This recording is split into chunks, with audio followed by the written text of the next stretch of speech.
Every day, the average young man spends more time thinking about girls than he does thinking about his career and his health, so it's pretty obvious that attraction is something that's important to all of us. And yet for a lot of guys, it's also something that's more confusing than anything. And some guys, despite their best efforts, have a difficult time attracting the type of woman they want. What is it about guys that attracts girls? Maybe you've been spending your time hoping to attract your ideal girl, but feel frustrated because of things not going your way. Today, I'm gonna lay out for you guys some secrets on how attraction works for girls.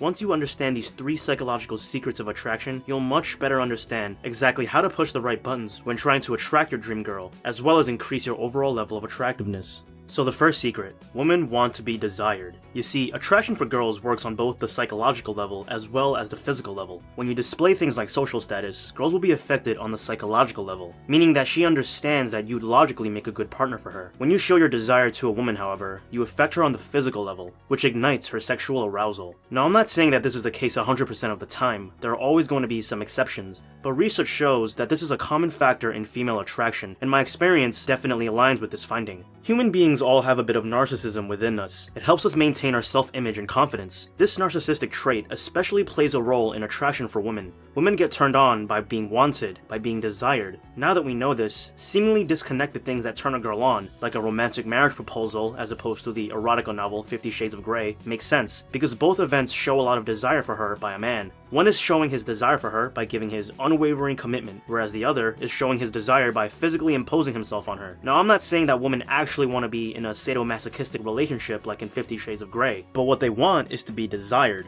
They want to be desired so passionately, to the point where a man would risk his reputation just to be with her. In fact, the more physical assertiveness you pursue a girl with, the more aroused she becomes, even if she wasn't attracted to you in the first place. Showing her your desire in this bold, aggressive, sexually straightforward way will trigger her attraction and turn her on to the point where she changes her mind and wants to get to know you. For example, I found that if you took a guy who normally would just stand and chat with a girl, and then have him put his arm around her before chatting with her, even though a lot of the time his physical escalation would get rejected, a lot of the girls would also become aroused. It's pretty much a biological response that they have little control over, just like how us guys can't control becoming aroused when we see a hot girl. So now that we know how to show desire to a woman on an individual level, I want to apply this concept in general. A man who loves women is loved by women. When you love women in general, you will naturally have a radiance, a confident charisma around you. A man who tries to highlight a woman's desirability and shows appreciation for her inner beauty, regardless of how sexually attractive he finds her, will always be surrounded by girls, and the ones he's not attracted to will gladly introduce him to their hot friends. By being generous with his time and giving all women attention, he will naturally invite them into his life,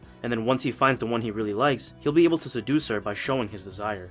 The second secret of attraction has to do with how men and women communicate. It's that when it comes to attraction, girls focus more on what's being said below the surface, or what's being sub-communicated, rather than the literal words or the surface level communication. This is actually a difference between guys and girls. Guys tend to be very straightforward with our communication to girls, so they tend to take what's being said for face value. Girls, on the other hand, actually focus less on what guys literally say. Instead, they focus more on the context of why he said that, and what it sub-communicates about his status as a guy. Let's give an example to see this. Imagine there's a guy named Jim who sees a cute girl in a coffee shop. He sees that she's reading a book that he actually knows a lot about, so he thinks about going over to introduce himself and start flirting. But after thinking it over for a few seconds, he starts to get psyched out. He thinks about what he'd actually say, which is something like, "Hi, you're cute, and I wanted to meet you." Now, to a guy who thinks about these words literally, it probably translates to something like, "Hi, I'm interested in you, and I'm officially invested in the idea of having a future together." This sounds needy to him, so he decides to not approach the girl. What Jim doesn't realize, however, was the sub-communication going on underneath what he was saying. If Jim actually had the balls to go up to that girl and talk to her, she'd probably be able to see his sub-communicating the following.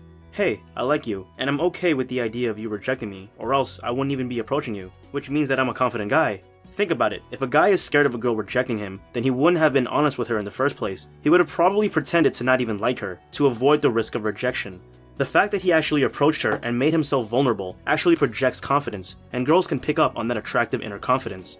So remember, when communicating with women, what you say doesn't actually matter, why you say it matters. Being honest with yourself and with her is super important because girls are very good at reading your sub-communication. The third and final psychological secret of attraction is the idea of social proof. Social proof is pretty much how people perceive you based on who you hang out with or associate yourself with. Ever wonder why famous musicians like Justin Bieber could get almost any girl he wants when there are guys even better looking and richer than him who don't have as many options? It's because of the principle of social proof. Even though these girls don't know Justin personally, they can see that every other girl in the stadium is screaming his name, saying things like, "I love you, Justin!" These girls can see that Justin has extremely powerful social proof based on all of his devoted fans, so they'll in turn find him attractive. Remember, girls want what other girls want. So when she can see that other girls really want to be with a guy, she's gonna want to be with him too.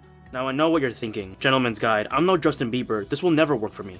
Well, that's where you'd be wrong. You see, the friend zone is something that a lot of guys are scared of, but it's actually something that you can use to your advantage by turning it into social proof. I mean, think about it. Even if an attractive girl just wants to be friends, she's still willing to joke around, laugh, and have fun with you. And what do you think all the other nearby hot girls are going to think? They're going to think that you must be a cool guy if you're with a pretty girl that's willing to have fun with you, even as friends. That in turn will make them more willing to talk, flirt, and dance with you as well. So make sure that you're someone who can make friends easily, even with girls. Make sure to not judge others and to treat everyone with respect, because the more people that like you, the more attractive you'll be to women who you don't know yet. One of my favorite and most powerful methods to apply social proof to a girl I'm interested in is to make friends with her friends. There's a term in psychology called triadic closure. It's a social networking concept that pretty much says that when two people like each other, they'll like each other more when they have a friend in common. So, if you can get a girl's friends to like you, then you'll increase the amount of attraction that she has for you because you two now have common friends. Also, if her friends like you, they'll be more likely to say good things about you, which will keep her attracted to you even when you're not around.